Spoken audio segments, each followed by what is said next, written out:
Morning friends, welcome from धर्मशाला। कल हम रात को पहुंच गए थे करीब 7 बजे। फिर 1 घंटा के आसपास होटल लेने में टाइम लग गया। तो होटल सफिशेंट मात्रा में उपलब्ध हैं, ऐसा कोई दिक्कत नहीं है। जून मंथ में जैसा सब जगह पे इस टाइम क्राउड चल रहा है हिल स्टेशन में, ऐसा यहाँ पे नहीं है, क्योंकि यहाँ पे टेम्परेचर जो है काफ़ी ज़्यादा रहता है। मतलब कल भी टेम्परेचर 35 तक था। वेदर प्लेजेंट है। आज धर्मशाला में प्रेसिडेंट कोविंद जी का प्रोग्राम था धर्मशाला में, मतलब है, तो काफ़ी रोड्स वगैरह है। और दोस्तों देखिए, एक बहुत ही सुंदर चीज़ आपको दिखा रहा हूँ। भगवान भोलेनाथ जी का इतना विशाल शिवलिंग आपके सामने है। ये मैं आपको लास्ट व्लॉग में दिखाना भूल गया था, तो इसलिए मैंने यहाँ कवर किया है। काफ़ी विशाल का शिवलिंग है। जो हम लुधियाना से धर्मशाला, मतलब लुधियाना से होशियारपुर की तरफ और फिर चिंतपूर्णिमा की तरफ लेते हैं, तो इस रास्ते पे काफ़ी विशाल का शिवलिंग आता है। और इस टाइम ये मंदिर बंद था, तो हमारे दर्शन नहीं हो पाए, पर हमारी इच्छा थी कि हम यहाँ पे जाएं और एक बार दर्शन करें। तो दोस्तों चल रहे हैं आज धर्मशाला के रास्ते पे, और सुंदर वादियों के अंदर एक इम्पॉर्टेंट बात और एक अच्छी चीज़ मैं आपको बताना चाहूँगा। अगर आप एक नए ड्राइवर हैं और पहाड़ों पे भी आपने गाड़ी को ड्राइव नहीं किया है कभी, तो धर्मशाला आपके लिए परफेक्ट जगह है।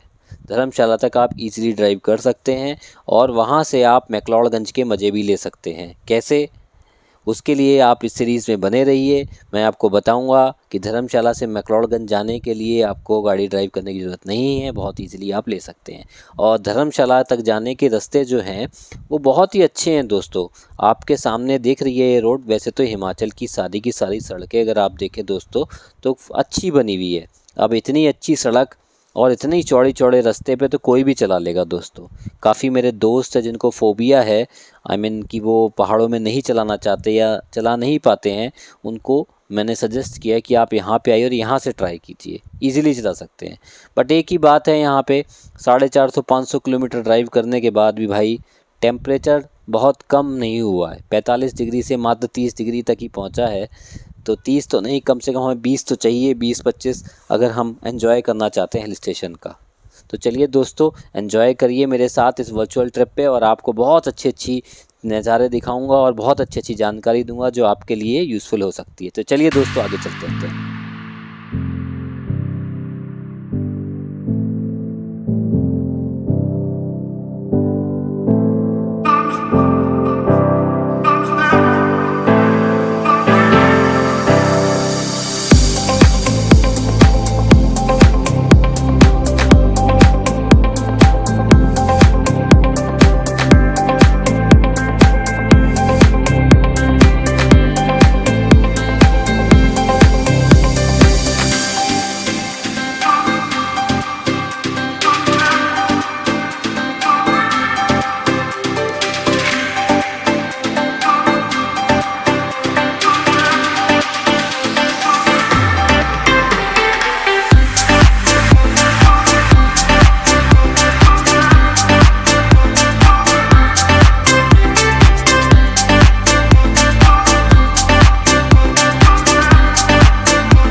फाइनली अब हम हिमाचल की सीमा में एंटर हो रहे हैं दोस्तों।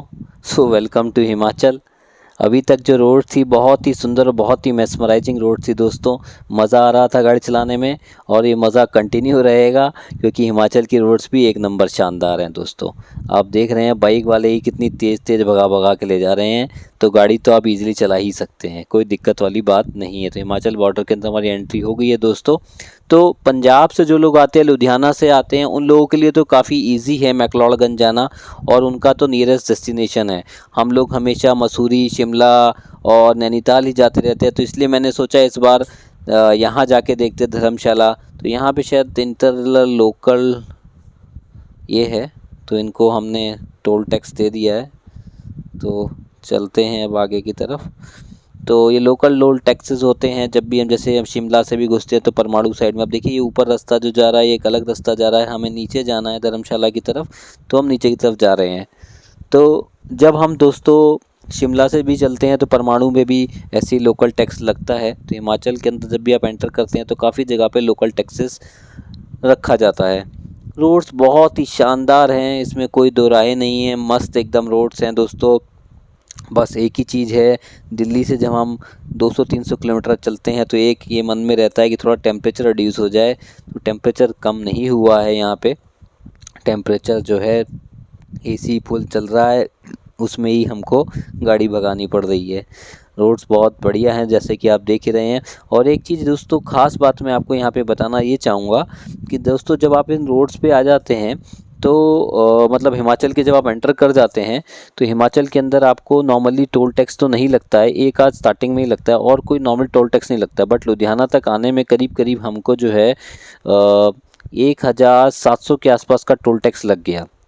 तो डिपेंड करता है कि आप कहाँ से अपनी डेस्टिनेशन स्टार्ट कर रहे हैं। तो ईस्टर्न पेरीफेरल से हमने स्टार्ट किया था तो वहीं पे 200-250 रुपये का टोल टैक्स लग गया। पर हिमाचल की ये जो सड़कें हैं इन सब पे आपको टैक्स नहीं देना पड़ता है।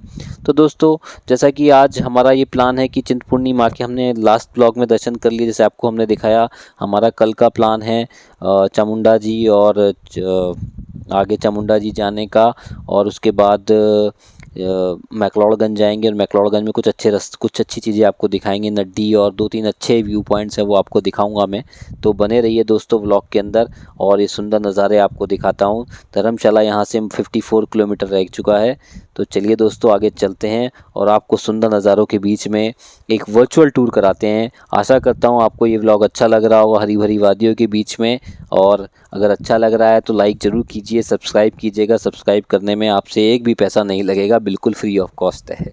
तो सब्सक्राइब कीजिएगा, इससे थोड़ा मोटिवेशन मिलता है। काफ़ी सारे यहाँ पे ट्रायंगल्स है दोस्तों, देखिए ये ट्रायंगल है तो एक ट्रायंगल्स पे हमें ज्वाला जी के दर्शन करने को प्राप्त हो सकते हैं। यहाँ पे 5 देवियों के दर्शन हैं, तो हम एक एक करके देवियों के दर्शन प्राप्त करेंगे यहाँ पे। और बगलामुखी देवी भी यहीं पे रास्ते में ही आता है जब हम चिंतपूर्णी माँ से धर्मशाला की तरफ जाते हैं। तो 2 देवियों के दर्शन आप प्राप्त कर सकते हैं। मुझे ये बात नहीं पता थी, पर जब मैंने रास्ते में किसी से पूछा तब मुझे बात पता चली। तो चलिए दोस्तों आगे चलते हैं इस वर्चुअल टूर में और आपको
वगैरह बंद हो जाएंगी।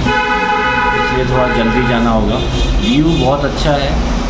और दिल्ली से अगर आप चल के धर्मशाला आएंगे तो काफ़ी लॉन्ग डिस्टेंस जो हो जाता है, मतलब डिस्टेंस करीब करीब 500 किलोमीटर पड़ता है, और रास्ते में आप रुकेंगे तो 11-12 घंटे लग ही जाते हैं। चिंतपूर्णी माता में भी हमें 1-1.5 घंटा लग गया।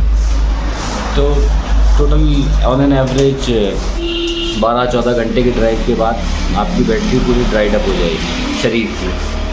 तो ये सब चीज़ों को ध्यान रख के मतलब बीच में एक स्टॉप ले सकते हैं, और बेटर कन्वीनियंट बनाने के लिए अगर कर सकते हैं तो बेटर है, क्योंकि पीछे टेम्परेचर 45-46 था, यहाँ पे टेम्परेचर 10 डिग्री कम है, 35 है।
मैक्लोडगंज में टेम्परेचर और 5-7 डिग्री कम हो जाएगा, 30 के आसपास है। तो 2-3 जगह हैं मैक्लोडगंज की में दलाई लामा जी का जो मेन टेम्पल है, मतलब मोनेस्ट्री जो है उसके बाद नड्डी है। नड्डी के रास्ते में Dal lake, saint John's Peter church आता है, और एक पैराग्लाइडिंग पॉइंट है धर्मशाला में, एक स्टेडियम रोड है, वहाँ पे मैचेस, आपको पता ही है मैचेस होते ही रहते हैं बहुत ज़्यादा। और धर्मशाला की रोड कंडीशंस अगर दिल्ली से यहाँ तक की बात करें तो कंडीशंस बहुत बढ़िया हैं, कोई दिक्कत वाली बात नहीं है, अच्छी कंडीशंस है रोड्स की, बहुत बढ़िया। रास्ते में चिंतपूर्णी माता जी का जो मंदिर था उसकी भी रोड कंडीशन अच्छी थी। तो दोस्तों शाम हो चुकी है, बहुत ही सुंदर। दिल्ली से हम चले थे करीब करीब सुबह 5 बजे के आसपास, जैसा कि आपको मैंने बताया था अपने फर्स्ट व्लॉग के अंदर। और वहाँ से चलते समय हमने क्रॉस किया मूर्थल। मूर्थल पे अमरीक ढाबा पे हमने एंजॉय किया। अमरीक ढाबा से फिर अम्बाला, अम्बाला से फिर लुधियाना, लुधियाना से होशियारपुर, और होशियारपुर से हमने चिंतपूर्णी माँ के दर्शन किए। और अब हम करीब करीब धर्मशाला पहुँच ही चुके हैं दोस्तों। तो मैं ये जर्नी आपको इसलिए दिखा रहा था कि बहुत सारे लोग कई बार इस तरह के क्वेश्चन जो पूछते हैं उसका आंसर देने के लिए कि आप इजीली ड्राइव कर पाएंगे कि नहीं कर पाएंगे। तो आप इजीली यहाँ पे ड्राइव कर पाएंगे, this is my first answer. Second, अगर रहने की बात की जाए दोस्तों, धर्मशाला के अंदर बहुत सारे ऑप्शन है सफिशिएंट मात्रा में, और आपको अच्छे खासा रूम यहाँ पे 2000 रुपीज़ से लेकर 5000 10,000 तक मिल जाएगा ईजिली। आप 1500 के अंदर भी यहाँ पे गवर्नमेंट क्वार्टर्स भी आपको मिल जाएंगे। एक चीज़ की यहाँ पे प्रॉब्लम है दोस्तों, एसी रूम्स नहीं मिले हमको। हमने काफ़ी सर्च किया था तो एसी रूम्स यहाँ पे नहीं अवेलेबल है, बहुत कम है। नॉर्मली जो मैंने लोकल से बात करी, इस बात साल 2022 में ही सबसे ज़्यादा गर्मी पड़ी है, अदरवाइज़ इतनी गर्मी पड़ती नहीं है। तो इस बार इसलिए यहाँ पे एसी की ज़रूरत पड़ी है, तो शायद अगले साल और एसी रूम्स आए। यहाँ पे बहुत लिमिटेड एसी रूम्स थे, पहाड़ों के एरिया में वैसे भी एसी रूम्स कम मिलते हैं। धर्मशाला में नॉर्मली ठंडक रहती है, पर इस बार 35 तक यहाँ पे टेम्परेचर गया, 35-38 तक, और लोगों ने यहाँ पे कूलर एसी काफ़ी परचेज़ किए हैं। उसी टाइम अगर दोस्तों बात करें यहाँ पे, जब धर्मशाला में 35-40 टेम्परेचर है, उसी टाइम पे अगर आप नड्डी ले जाएँ, जो एक बहुत ही अच्छा प्लेस बोला जाता है, वहाँ पे नड्डी के अंदर क्या क्या बोलते हैं कि बाहर का मार्केट लगता है पूरा। और अगर आप इधर की तरफ चला जाए, धर्मकोट चले जाएँ, तो वहाँ पे उसी टाइम पे हमने स्नोफॉल भी ऑब्ज़र्व करी। जिस टाइम पे यहाँ पे बारिश भी नहीं हो रही थी, वहाँ पे स्नोफॉल हो रही थी नड्डी के अंदर। हाँ दोस्तों, मैं सही बोल रहा हूँ, जून के अंदर छोटे छोटे ओले गिर रहे थे नड्डी और मैक्लोडगंज और धर्मकोट के अंदर। तो आप जा सकते हैं वहाँ पे, पर एक ही प्रॉब्लम है। अब आप कहेंगे ओले गिर रहे हैं तो आप धर्मशाला में क्यों रहे, आपको क्यों? तो दोस्तों एक ही प्रॉब्लम है कि वहाँ पे जो रूट है वो बहुत सकरा हो जाता है, और करीब 2-2 3-3 घंटे लंबा जाम लग जाता है, और जाम मेरे को बिल्कुल पसंद नहीं है दोस्तों। हम में से किसी को भी पसंद नहीं है। वहाँ 3-3 घंटे क्यू है, लंबी लंबी क्यू में अब कौन जाए। अब यही सोच के हमने फिर धर्मशाला में स्टे किया, क्योंकि धर्मशाला से दोस्तों एक इंपॉर्टेंट बात जो मैं आपको बताने वाला था, यहाँ से आपको रोपवे अवेलेबल है, आप रोपवे से भी जा सकते हैं। तो हम रोप वे से भी गए मैक्लोडगंज और अपनी कार से भी गए। कोइंसिडेंटली हम जिस रूट से गए थे वहाँ पे ज़्यादा भीड़ नहीं थी और हम ईज़िली टाइम पे वापस आ चुके थे। तो देख रहे हैं दोस्तों, ये ट्रायंगल है, इस राइट साइड में ही हम लोग कल जाएंगे चामुंडा माँ के दर्शन करने। और चामुंडा माँ के दर्शन के पास में नदी है, सरोवर है, वहाँ बहुत ही सुंदर नज़ारा है। आप इस सीरीज़ में बने रहिएगा। मैं अगले व्लॉग में आपको चामुंडा माँ के पूरी डिटेल्स दूंगा कि आप कैसे जा सकते हैं और कितना टाइम लगेगा, क्या क्या हमको वहाँ प्रोसीजर करना है, मैं सारी डिटेल्स दूंगा। वहाँ पे नहाने का माध्यम है। तो दोस्तों वैसे तो धर्मकोट और धर्मशाला पास में ही है, मात्र 15 किलोमीटर का डिस्टेंस है, बट टेम्परेचर में बहुत अंतर आ जाता है। यहाँ पे ऊपर आके तो अभी मुझे ऐसा लग नहीं रहा है कि मैं हिल पे ड्राइव कर रहा हूँ। नॉर्मली ड्राइव का अंदाज़ा हो रहा है जैसे शिमला के अंदर होता है, पर शिमला काफ़ी हाइट पे होने की वजह से वहाँ पे एटमॉस्फेयर थोड़ा ठंडा हो जाता है। यहाँ पे ऐसा नहीं हुआ है दोस्तों। तो आप अगर चाहें थोड़ा सा ड्राइव कर सकते हैं तो अपनी गाड़ी को पार्क करके धर्मशाला में रोप वे से अपना थोड़ा बहुत सामान लेके मैक्लोडगंज स्टे करने भी जा सकते हैं। तो पार्किंग के लिए यहाँ पे ऑप्शंस है, बस स्टॉप के पास आपको पेड पार्किंग मिल जाएगी धर्मशाला के अंदर, और वहीं से ही आपका रोप वे का रास्ता है।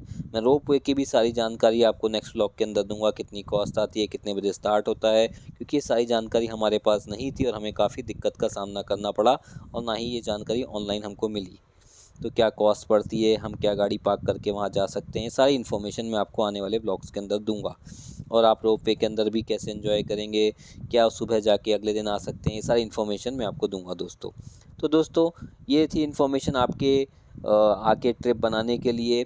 अब मैं इस व्लॉग को जल्दी ही ख़त्म करूँगा और अगले दिन यानी कि नेक्स्ट डे हम आपको चामुंडा माँ लेके जाने वाले हैं और वहाँ के दर्शन कराएंगे और एक ऐसी अनएक्सप्लोर्ड जगह आपको दिखाएंगे धर्मशाला के अंदर जो आपने कभी नहीं देखी होगी दोस्तों। और मैं कुछ अच्छे लोगों से मिलवाऊँगा आपको जो मुझे मिले उस जगह के अंदर। तो दोस्तों चलते हैं आगे। अब हम जा रहे हैं चामुंडा माता के दर्शन। चामुंडा माता से फिर ब्रजेश्वरी माता और फिर वहीं पे ग्योतो मोनेस्ट्री चामुंडा माता के पास में, उसमें जाएंगे। फिर वहाँ से 15 किलोमीटर आपका ब्रजेश्वरी माता है, वहाँ पे आपका नीचे जो फोर्ट है एक, क्या नाम है, कांगड़ा फोर्ट, वो पड़ेगा। कांगड़ा फोर्ट से आप थोड़ा आगे चलेंगे तो वापस धर्मशाला आ जाएंगे। तो यही आज का प्लान है। फिर अगर वहाँ से टाइम मिला और ये रोड्स खुली हुई प्रेसिडेंट की मूवमेंट की बात, तो हम मूव कर जाएंगे नड्डी की तरफ, मतलब इस तरफ जाएंगे धर्मशाला के, तो कांगड़ा है, आगे की तरफ मैक्लोडगंज है। तो दिखाता हूँ आपको यहाँ से नज़ारा, होटल भी दिखाता हूँ कैसा है। तो इस सामने से ही सुबह सनराइज़ होता है, बड़ा ही सुंदर मैस्मराइजिंग नज़ारा है। सामने स्नो कैप्ड थोड़े थोड़े माउंटेन्स भी दिख रहे हैं और ये मार्केट है, मेन मार्केट में ही है।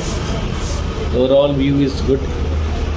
इधर की तरफ जो आप देख रहे हैं तो यहाँ से ऊपर जाएंगे तो मैक्लोडगंज है। मैक्लोडगंज में रहना रिकमेंडेड नहीं बताते हैं कि मैक्लोडगंज में काफ़ी ज़्यादा क्राउडेड है, ये सिंगल वन वे रोड हो जाती है आगे जाके। तो रोप वे स्टार्ट हो गया है, रोप वे हम यूज़ करेंगे आज मैक्लोडगंज जाने के लिए। और रोप वे का बोथ साइडेड है 500 रुपये किराया, एक तरफ का 300 रुपये। तो मैक्लोडगंज जाने के लिए रोप वे यूज़ करेंगे। काफ़ी सारे होटल्स हैं, थोड़ा सा आवाज़ आ रही होगी। इस साइड में ही आपका कांगड़ा पड़ जाता है, इस साइड हम जाएंगे तो कांगड़ा है और यही चामुंडा माता ब्रजेश्वरी माता के दर्शन है।